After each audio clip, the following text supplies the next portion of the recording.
Welcome everyone to Dead Talk Live, and tonight we have our special guest with us, Cristina Rodlo. Cristina, thank you so much for being with us. How you doing?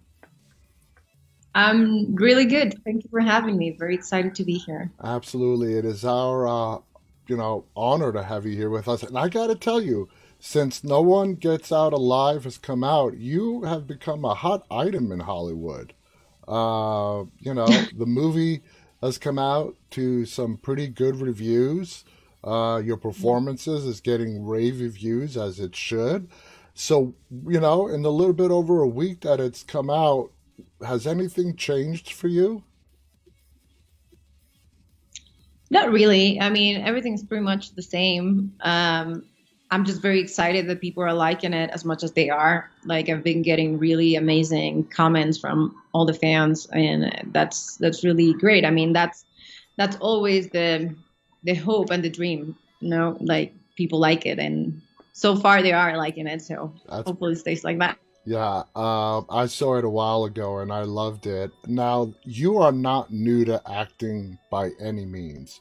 You've been acting in a lot of Spanish television and movies.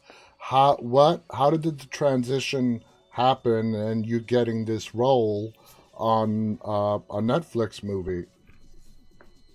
Well, I've been working in the States a lot since 3 years ago. So I moved to the States after I did a movie called Miss Bala with Gina Rodriguez, directed by Catherine Harwick.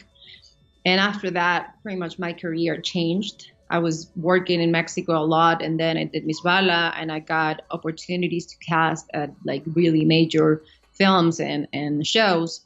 And after that, I got Too Old to Die Young, which was a show for Amazon Prime, directed by Nicholas Winding Refn. And then The Terror for AMC, and then 60 Whiskey for Paramount Plus, and then No One Gets Out Alive, and I another film. So yeah, I mean, for the last three and a half years, I've been working in the States a lot, which I'm very very grateful for. So, how did the role of Amber come your way? Was it just a regular, audition and you got the role? Did you have to do a lot of callbacks? No, it was a casting. It was a normal casting. I was not at that moment. I was in Mexico. I don't know why, but I was in Mexico and I couldn't be in LA when they were holding the audition. And then so I sent my self tape. And after that, Carla Hull, which is the casting director, asked me to do a callback. And again, I was not in LA, so I was like, I cannot go. And she was like, well, okay, well, let's figure it out what we can do. And so they hold the callbacks with the other actresses. And then Santiago was like, well, okay, so can I meet Christina at least and see, I mean, see her vibe? And we chat for like over an hour and a half on Skype. This was 2 years ago. It was in 2019, I think. And we clicked like instantly. We got along really well. I understood the character really well, and he loved that. And we talked about the film a lot. And he was like, well, okay, so this is not my decision, but I hope it's you. I mean, I still need to go back to the producers and everything because you're not doing a callback. It's just like, it's just me meeting you. And I'm like, well, I hope it works. And after that, like, I think it was a week, and we got the call that I got the role. That is so awesome. And they gave it to the right person. Now, Amber is a character of desperation, put into her circumstances because of her desperate situation. How did you feel about the character you were portraying? Well, I was very afraid of portray. I'm very afraid and very excited at the same time of portraying Amber because she's in the movie the whole time. You see her the whole time, and she goes through a lot. So for me, it was like I had to be very clear on how I wanted to play it because I think there's many ways things can go wrong with playing Amber. So for me, it was like, okay, I need to find moments of hope for Amber as well, because everything goes wrong for her. Hmm. Everything is like one thing after another. Nothing is right for her. So everything is like, oh my God, can you give this girl a break? Right? So so it was definitely hard, but I talked to Santiago a lot. Like before we started shooting, we went through the script, like scene by scene, like how I explained to him how I wanted to play Amber, and then he explained to me, and then we came to a middle point where we both were happy, and that was it. I mean, I wanted to be very very clear and to give Amber an arc as well, because if not, it could be like, oh, okay, like it could be very tedious at a point, because it's like, okay, like, well, now it's something else, right? So I did wanted to give her some layers, and I hope I did. Yes, yes. Now, the film is based on a novel uh, that takes place in Cleveland, Ohio, and it's an immigrant's view on America. Uh, the movie, it was changed up a bit. First of all, were you familiar with the novel? Did you read it when you got the part? Have you read it since? I haven't read the novel. The novel is very different to what this script is. The Hmm. novel happens in the UK. It's not about immigration. It's more about the girl having a relationship that doesn't work, and they move to a place, and I mean, they have money, but not enough money. So it's very different. So I didn't want to have any ideas on, like, based on the novel to put it on the script, because it was a completely different, like, it Yeah. wasn't a completely different story, but it was like developed differently. Hmm.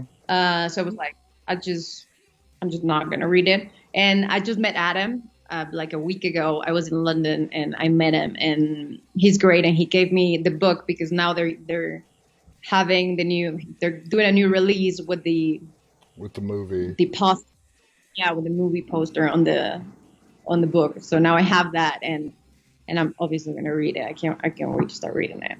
What do you think? Did you put any, when you were doing the role, did did you put any feelings behind the role as far as immigrants in America, poverty? Amber was not documented. She had to lie and say she was an American citizen. She was basically lying her entire life. What did you do to add that layer, your own layer to that, into the role? Well, to me, that was one of the main reasons I wanted to do this role, because it was not a scary film just to be scary and entertaining. I think it had a statement, and that was the main thing for me. I love the genre, but I think this one had like a purpose. It was not only entertainment. So for me, it was huge to have it right about the immigration, because of everything that has happened in since forever, Hmm. really. so so I mean, and me being an immigrant as well. I mean, I come from Mexico. I've been in the States for the last 3 years, but I moved to the States when I was 18 to study acting. So, like, and it's always a constant, when you belong but you don't belong at the same time, and Yeah. you always feel like it's not your home but you call it home. So it's that very weird relationship, and for me it was very important that people can feel a connection with the immigrant story, and hopefully, like, for me it was like, if they can connect with Amber, if they can feel her pain, if they can see themselves as Amber when you are not an immigrant, so when you're like you, right? So if you see Amber and you're like, oh my God, this poor girl. Well, this poor girl is every immigrant Yeah. in every single country in the world. Hmm. So if you felt that connection, then you should feel it with every immigrant that you see on the news, and that people have judged so easily, like. So for me it was like, you see how she had hopes, you see how she had dreams, you see how she was really trying, and everything went wrong. Well, that's usually what That's happens, real life. you know yeah. Exactly. Now, there was, I mean, one of the biggest things with your character is you are haunted by your mom that passed away in the film. And the way I understood how you played the character, there was a part of you that held some resentment towards your mom and her sort of guilting you to taking care of her in her dying days, and you feel like you've lost out on some important years of your life. That was the impression I got for how you played Amber in regards to your mom on the movie. Is that what you were going for? Yeah, 100%. I mean, and she feels guilty to have this resentment at the same time, because she decided to stay. No one forced her to stay. Mm-hmm. So like the background that I did on Amber is like she's been like with her mom for the last 6, 7 years. So she hadn't had a life. She hasn't had a life since 6 years, 7 years ago. She doesn't have any friends. She hasn't seen anybody. She hasn't dated anybody. So Mm-hmm. like for me, it was like, of course she has a resentment. Of course she's like, I miss so much, and so for her, it was like, okay, so now I'm gonna, and that's why also she cannot stay in the same city, right? That's why she has to go away. She has to start over. And the only way she can see herself starting over, it's not in Mexico. It has to be in another country. And the only family she has it's her uncle in Cleveland. So she's like, okay, this could be my way out, right? So yeah, I mean, for Amber, really. Now, when you read the script, there's a lot of loose ends that don't get tied up with the supernatural aspect of the film, and Mark Menchaca's character, who he was on our show a couple of weeks ago. He's brilliant. First of all, what was it like working with Mark? It was amazing. I mean, like you said, Mark is brilliant. He's an amazing actor, and he's an amazing human being. And we met in Cleveland, and from the moment we met, it was like we knew each other from years ago, and we had an amazing relationship. And then when we were in Romania, we pretty much would hang out every single day. Like we were together every day. He's great. He was amazing, and he's a great partner on set. Like he's always there for you, and he always gives a lot. And I mean, to make his character so likable, like you kind of like root for him at some point. You're like, oh, come on, you're good. There's like the way he played it, it's so good. It's like, Well, it's like I yeah, I mean, told it's hard. him, your character, I felt sympathy for his character Yeah. because he felt this obligation to his brother, but he didn't have the guts enough to stand up to his brother at the same time and went along with him. And that's a very difficult thing to pull off and get it, seen through the screen. And he did a great job. What did you think of the whole, going back to my original question, with the whole paranormal aspect, with that box? Uh, a lot of stuff is left open ended at the end. When you read the script, what were your impressions of that aspect, the paranormal aspect of the film? When I first read the script, I honestly, I'm gonna be super honest on this. I went to Santiago and be like, "Can you explain me exactly what the box Yeah, because we don't does?" know. Because yeah. So I went to Santiago and he was like, "Yeah, no, no, no." And he had it very clear. He knew what the box would do, and he knew how it would look, and like he had like a very vivid idea of what was gonna be. So he explained it, and I was like, "Oh, okay." Okay, yeah, I got it. But at the beginning, to be honest, I didn't get it either when I read it, and then Santiago explained it. And I think one of the reasons the movie works is because it's not explanatory at all. It's like it gives you the option to have like a lot of imagination, and like the end, it's like up to you to Hmm. make. Do you think Amber stays? Do you think she leaves? Because like we shot a different ending where Amber leaves, and they didn't keep that. They kept Amber, like you don't know if she leaves or stays. Yeah.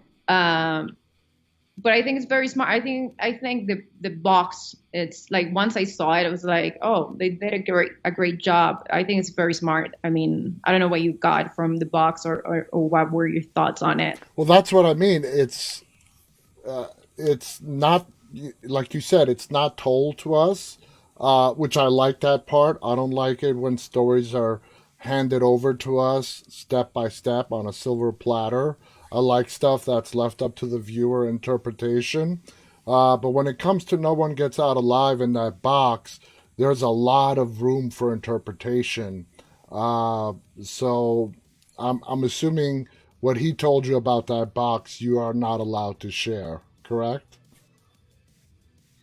No, I'm allowed to share. I mean, the box is like it's like quite simple. I mean, the monster wants people, Mm-hmm. right? So once you do, I do think because the ritual that Becker and Red do, you don't have to do it Yeah. because Amber at the end she doesn't do it, right? So that was their idea. They were like, oh, we need to do this because probably their father did it because that's how they started doing it, right? Yeah. So, but the monster, in my opinion, it's like as simple as I just want I want humans that don't want to be like they're ready to leave because that's why the monster lets me go because she's like, no, dude, I'm not ready. I still have a lot to live and I'm not going away. You're not going to eat me. And that's why the monster is like, oh, well, okay, if you don't want to come, it's all fine. Like, I think the monster is kind of like nice in a way, you know? Okay, well, I mean, the boss is the monster. that makes more sense. That does make more sense.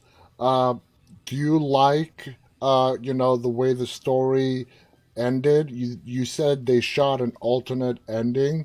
Between the two endings, the one that they decided to go with, are you happy with that choice that they made?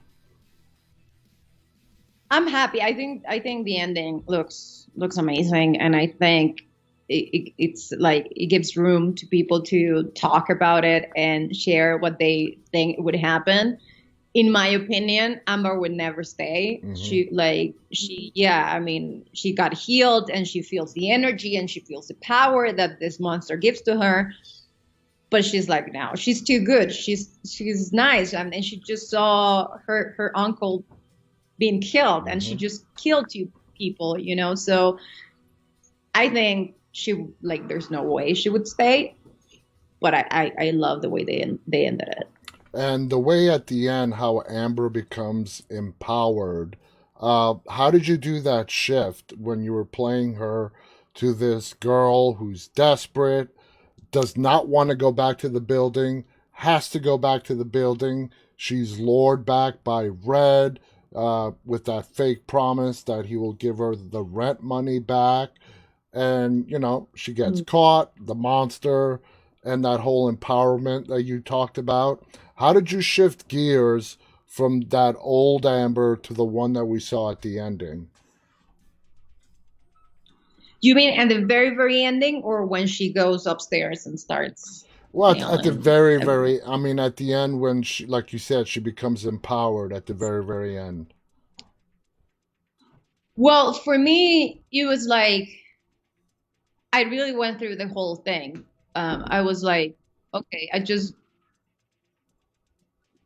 encountered like the worst things possible, right? So, and my life is shit, and I don't have no way to go, and I don't have any money, and I just killed two people, and so that was going through my head when I was walking towards the towards the door. Mm-hmm. And then when she stops and she feels the energy coming through her, I was like, I what how I played it. It was like, wow, like this is how it feels to be happy Yeah. in a way, right? It's how it feels to everything is okay, which Amber hasn't felt it for the last 10 years in her life, right? So that's how I played it. It was like, oh my God, I haven't had this sensation, this feeling since forever.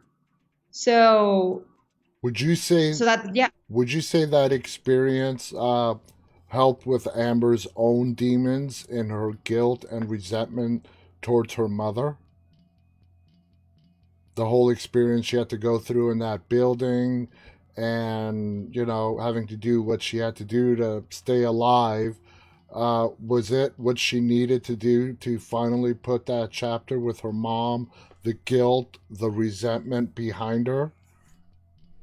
100%. Yeah, that, I mean, yes, 100%. Because the scene when she kills her mom, I mean, it's a dream, but Mm-hmm. that's that's when she finally closes the doors. That's when she finally closes the chapter. She's like, it's not happening anymore. It's not, you're not, but not to her mom. And she's saying it to the world in general. I mean, we see it to her mom, but like, I think she's saying it to the whole world. It's like, you're not ruining my life. I still have an opportunity. I'm still young. I'm still going to fight for this. I'm still going to fight for my dreams. And yeah, that's when she definitely closes like that chapter.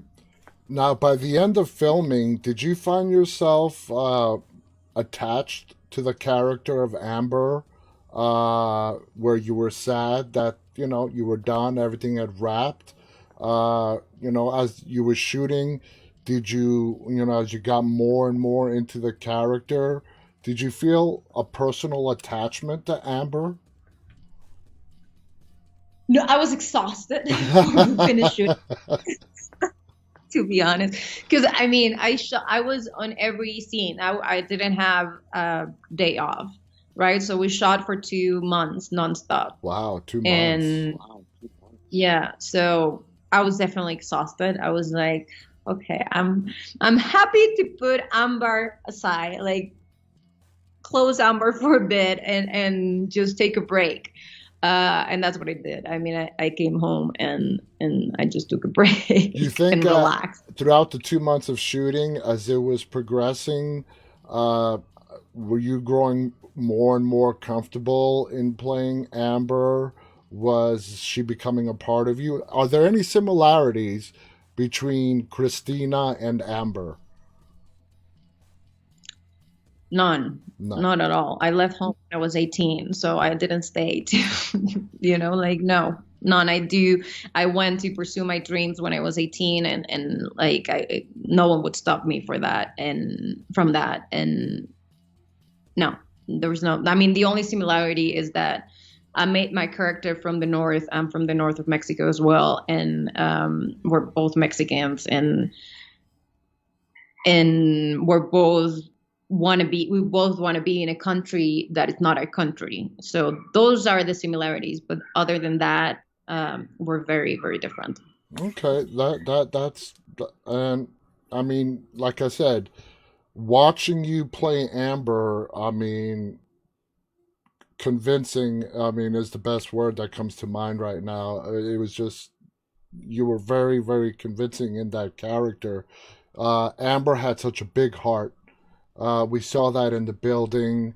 She wanted to help people who were in need. And then, we see Becker, who's a lunatic, Red, who's caught in the middle. Uh, so, would you say this has been one of the more physically exhausting roles that you've ever had to do? Yeah, I think this one it's right there with there were very different characters, but Too Old to Die Young is another one that I was exhausted after I finished shooting it. I was like drawn, like everything was out of me. Mm-hmm. That has been the most exhausting one. No, Too Old to Die Young, and this is definitely the second one. Since being in the States and starting to do all these other movies in America, what would you say is some of the biggest differences in shooting in Mexico as opposed to doing American productions? The budget. Yeah. That's the only.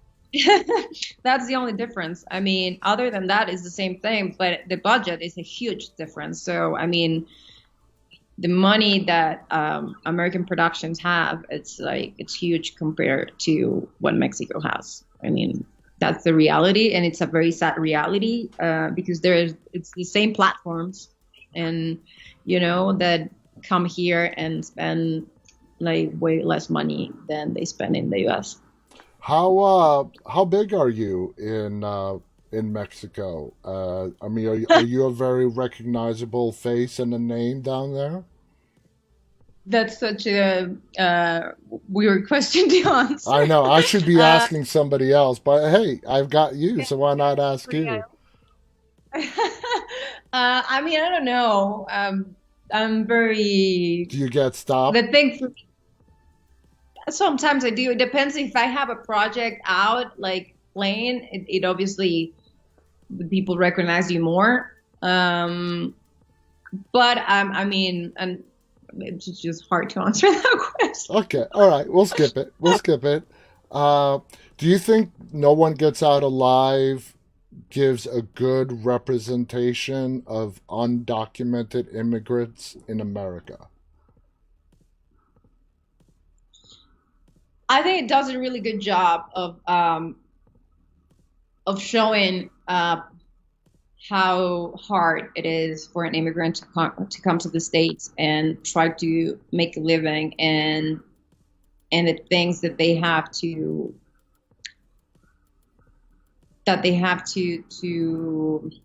I'm blanking on the word, but like the things that they have to Adjust and just it's a different adjust. culture. Well, yeah, it's a very different culture and it's a different language, and they come here to the States trying to have a better life, and like Amber working at this place, like it's horrible, and Hmm. she's making shitty money, Hmm. right? It's a But that shitty sweatshop. money, Yeah, it's a sweatshop. yeah, but the shitty money that she's making is better than the money she would make in Mexico. That's a So sad that what reality. happens to Yeah. immigrants, right? So it's like that's how bad it is in our countries.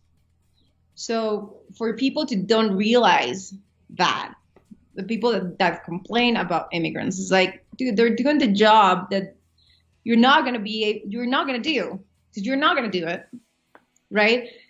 And they're doing it happily because they know that this, as shit as it could be, it's better than whatever they can have in their own country.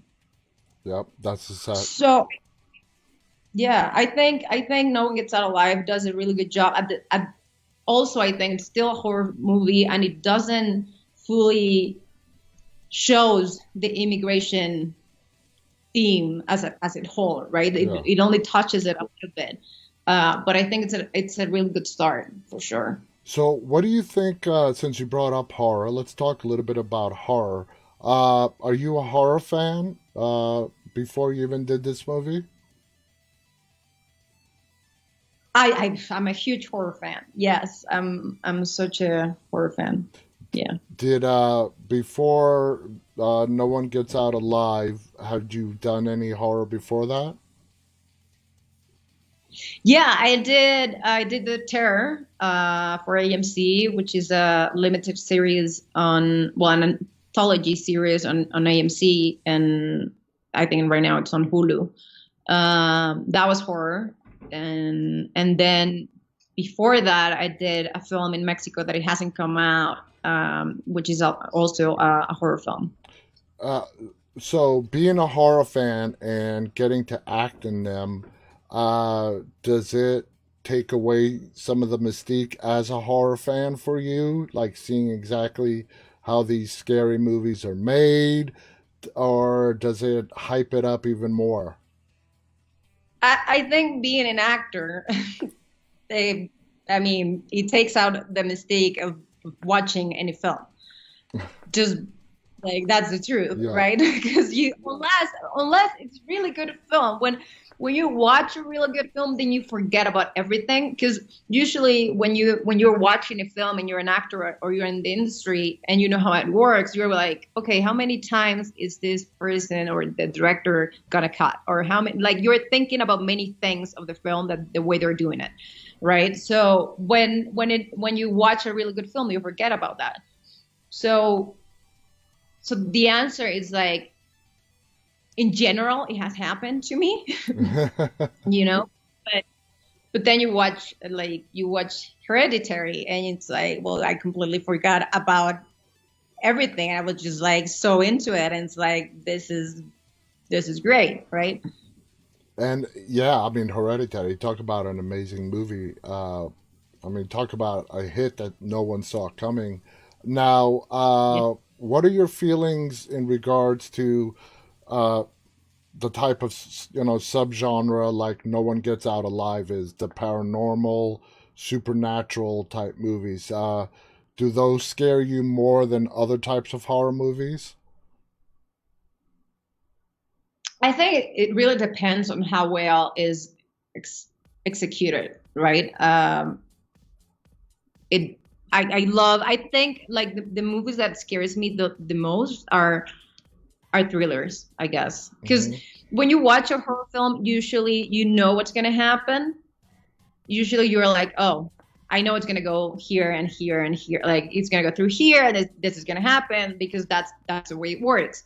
But I think when you watch a thriller, it's when you are like, oh, I don't know what's gonna happen, right? When it's a good thriller, obviously. But I think thrillers are the ones that scares me the most. Now, the whole cast of this movie seems to, from your description and talking to Mark, it was a good tight bond that you guys had on set. Good chemistry. Is Would you describe it the same way? Everybody got along. The chemistry was great on set and helped making the movie that much easier. 100%. We all got along. We all like had an amazing relationship. And also we were all very grateful to be working during a pandemic, right? So Hmm.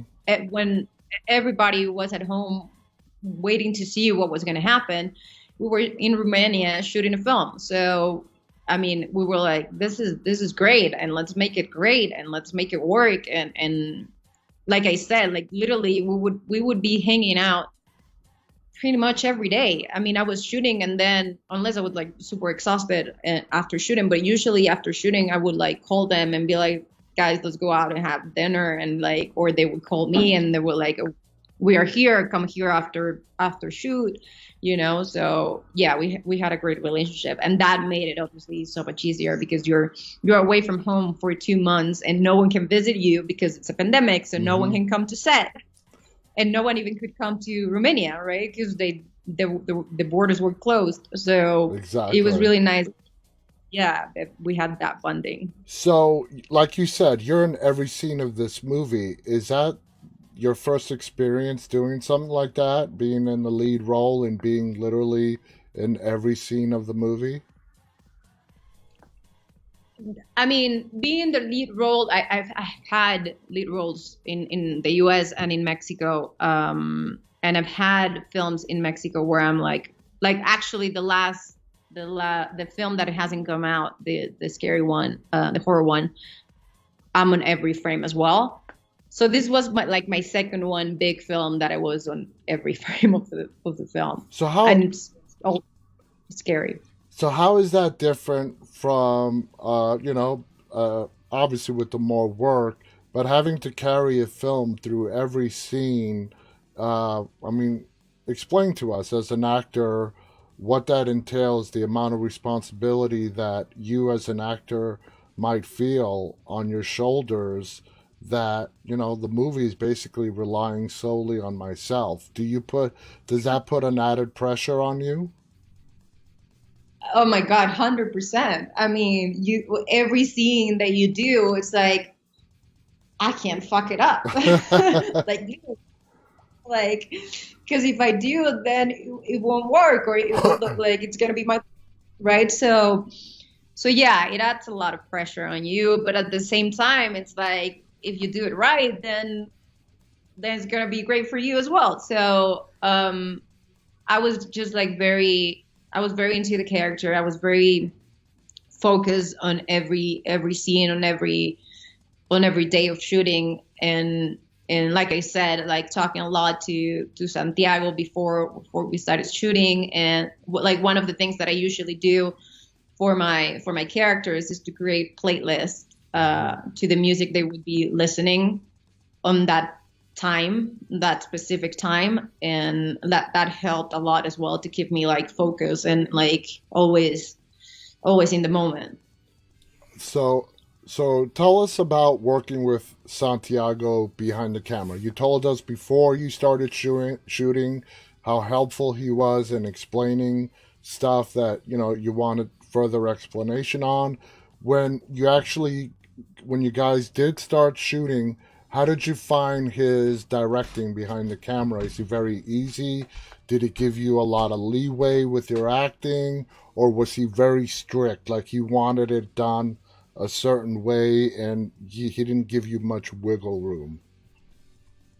No, no, not at all. He was very like open to hear what I wanted to do, and I was obviously very open to hear what he wanted to do. And also doing a horror film, like many of the scenes, I had to imagine a lot of things. So I would have to really listen to him and tell me like, listen, he here like a sound would happen and then a ghost will cross and then this would fall, so I would like need we would need to be on the same page for the scene to work, right? So it was very like a very we had like a really good connection, and we tried, sometimes we didn't as normal, but we tried to be on the same page all the time, because that was like the main thing for both of us. Because it at one if at one point we were not on the same page, then the scene wouldn't work.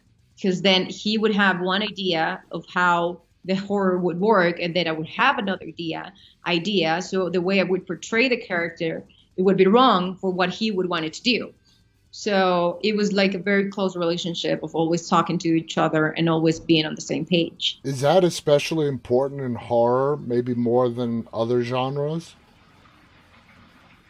Yeah, I do think so. And I think one of the main things is that the director has to have it very clear what he wants when he gets to post production, to the editing room, because if he doesn't, then it's gonna be a mess. And I think Santiago had a very clear idea of what was gonna be when he gets to the editing room, because and that helped me have images every time for the scary scenes. So, tell us, when did you first see the finished product? Did Netflix hold a special premiere because of COVID? No. When did you actually watch the final piece that we all got to see? I watched it, I think a month ago, like the very first time they sent me a link to watch it, and then a week ago they hold a special. I was shooting in London, and the production company Imaginarium from London as well. So they hold a special screening in London, and I was happened to be there, and I saw it again there, but I saw it on a big screen, so that was so much better than watching it on my laptop on I was working abroad, you know. So So, so I count last week to be the first time that I saw it. watching the movie as a fan of movies, horror, and acting in it, what would you say was your favorite scene as a fan in watching it, and what would you say was your favorite moment in shooting it? My favorite scene watching it, it was the moment where Amber is having a dream, one of her many dreams, Mm-hmm. and they're in the room, and one of the girls is singing, and so we hear the song, and Amber in her dream she awakes and she sees the all the women that Becker has killed. Yeah. That scene is my favorite scene of the whole film, Now, how about which is a but I loved it. I loved how it plays, and it really makes you want to cry, and it really, it's like, oh my God, this is like, it really touches you. Yeah, At all those least it trapped did. souls, they're trapped there. Yeah. And they're looking for help, and they're asking her for help. And that's why she's there. And it's like, oh my God. Yeah. Yeah. And the voice of Cosmina, who's the actress, I think it's lovely, and it works really, really well. Now, how about shooting? What was the most fun you can remember, on the set? I would say, I mean, there were many things that were fun, but I think the the killing, it was the most fun scene. I mean, spoiler alert. But yeah, I think when she comes to the attic, and Red opens the door, like all that sequence, I think it was the best that I mean, I had a lot of fun in many Yeah. scenes, but I think that one was, yeah, like the big moment. I mean, I remember when I was watching the film and those two girls that were in the building with you, where you started questioning, are these girls real or are they spirits? And did you like that aspect, that little twist where it had the audience guessing? Yeah, I think what Santiago and the editor did, it was amazing. I mean, it was like you were always wondering what was going on, right? You were always like debating, like it's like you said, is this real? Is this not real? Is this actually happening? Because we see Amber having a lot of dreams, so we don't know what's real and what's not. So yeah, I loved it. I think it's a very smart film, to It be honest. it is. It is. Would you categorize this as a psychological thriller? I think so. I think it shouldn't. I mean, it has a little bit of horror and a little bit of gore, but I think it's more, like you said, it's more psychological thriller for sure, and suspense. Yeah. And with that mystique, with the box and the mystery surrounding it, obviously the movie's left to a possible sequel.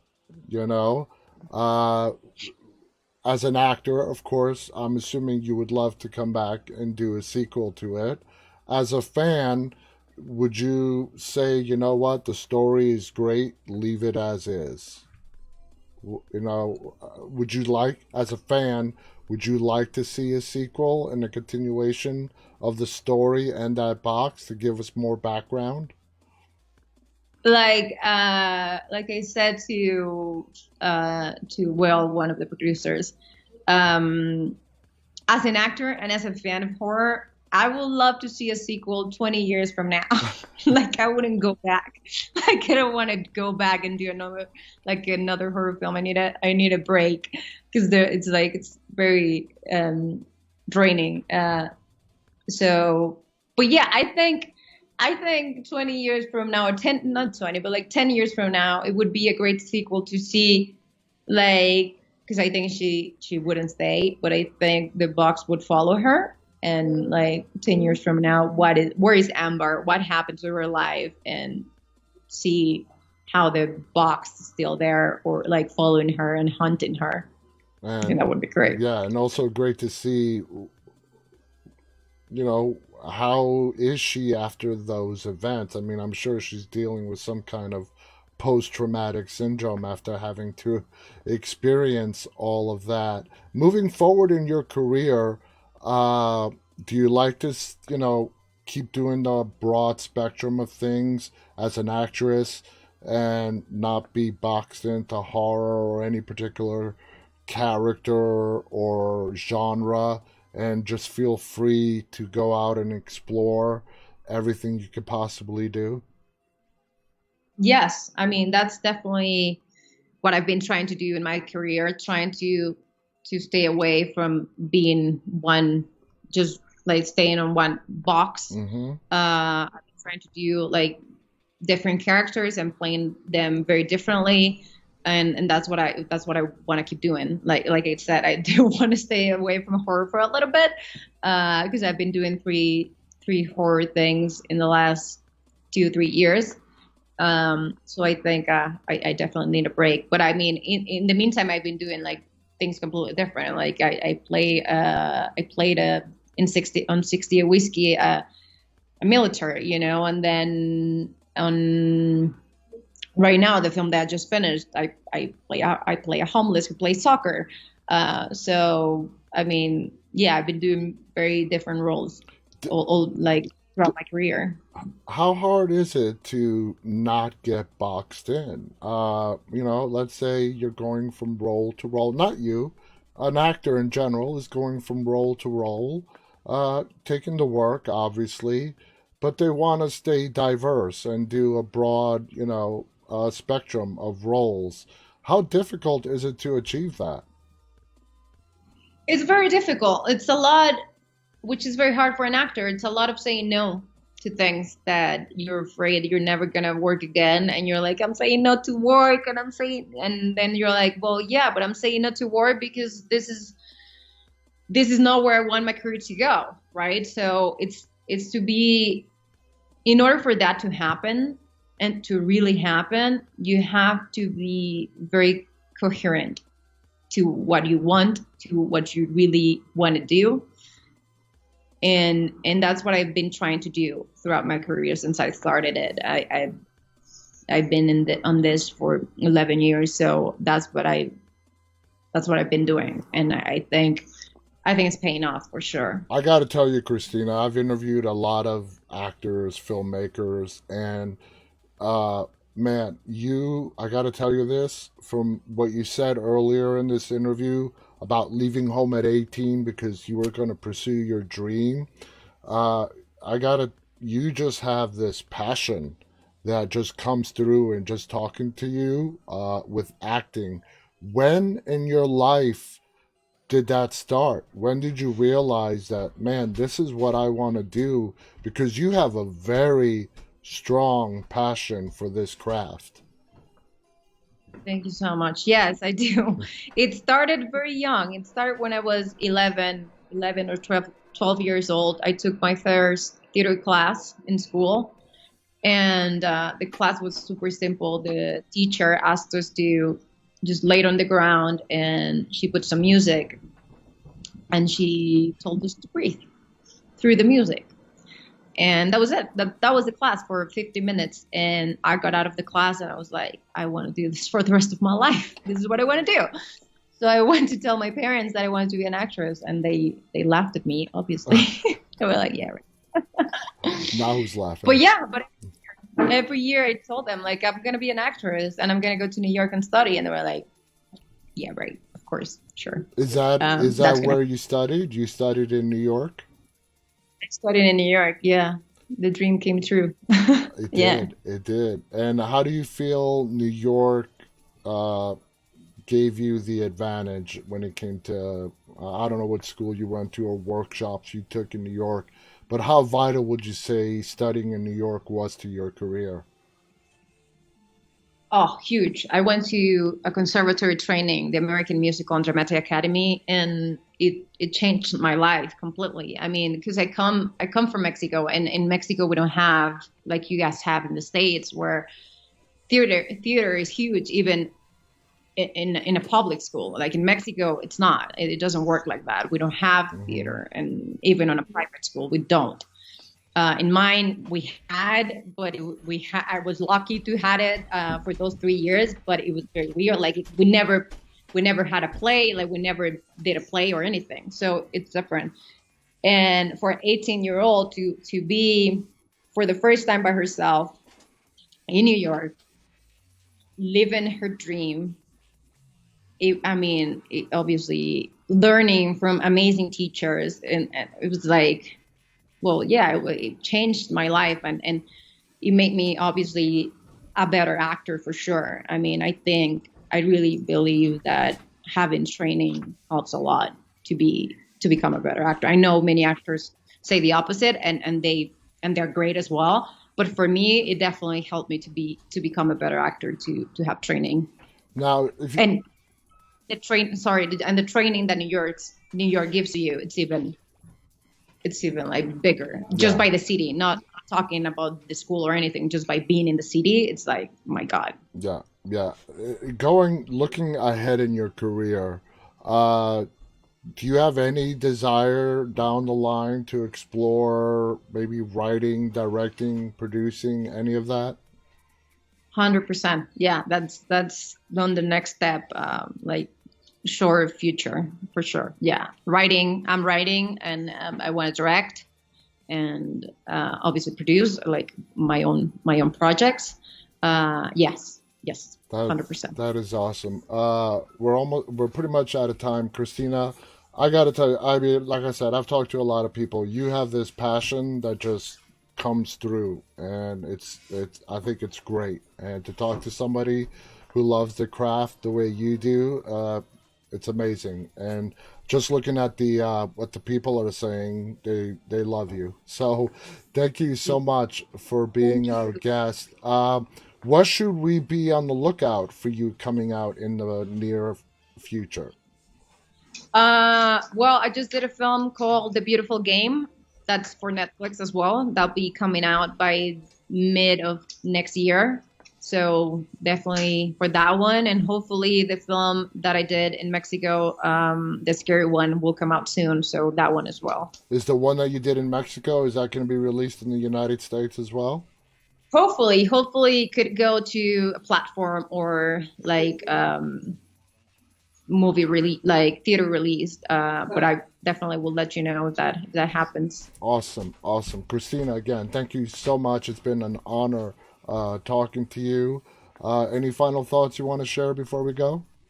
Well, thank you for having me. It's been great to talk to you too. I've had so much fun, really. Thank It you. was a Thank you lot for of listening fun. It was a as lot of well. fun. Thank you. And, and for the people who hasn't seen the film, go on Netflix and watch No One Gets Out Alive. Yes, guys, please do. It's on Netflix. It came out September 29th, correct? Yeah, just Yeah. a week ago. Yeah, it's just been out for a little over a week, if not even a week. It's a week today, I think. A week. Check it out. It's called No One Gets Out Alive. It's a paranormal, supernatural, psychological thriller, horror. It has a great character, great storytelling, and you won't regret it. Christina, of course, is the star. Mark Menchaca is her co-star. I mean, what more can you ask for? Thank you to Christina. Thank you to all of our viewers for tuning in. Until next time, stay safe. And we're not going to be back on the air again until next Tuesday. We're going to New York Comic Con tomorrow, so we'll be back at you October 12th, Tuesday, October 12th. So thank you. Stay safe. And until next time, stay walking. Good night. Thank you guys. Good night.